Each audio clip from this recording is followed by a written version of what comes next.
So now let's take an opportunity to look at explaining exactly what DISC is and also what DISC isn't. So the first thing we need to understand about DISC is that it's what we call a behavioural profiling tool.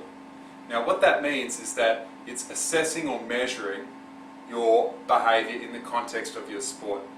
Now the key thing about this is that behaviour is something that you can change, it's something that you can adapt.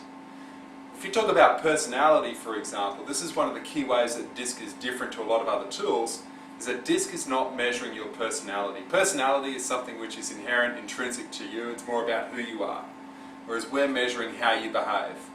Now the key thing about this is that we're not asking you to change your personality as an athlete or a coach or a sports administrator.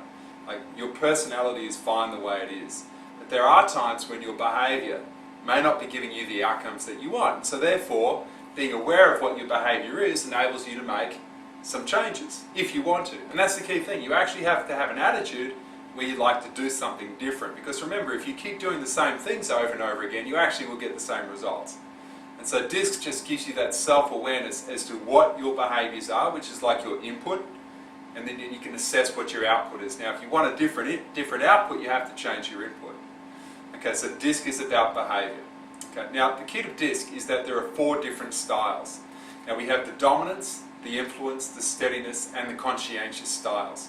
Now all of us, as human beings, to some degree or another, display these styles or behavioural patterns to a higher intensity or to a lower intensity. Now all of us have this to some level, but most of us will have a preference for 1 or 2 of these behavioural patterns more so than the others. And so what I'd like to do now is take you through what it means to be a D, an I, an S and a C.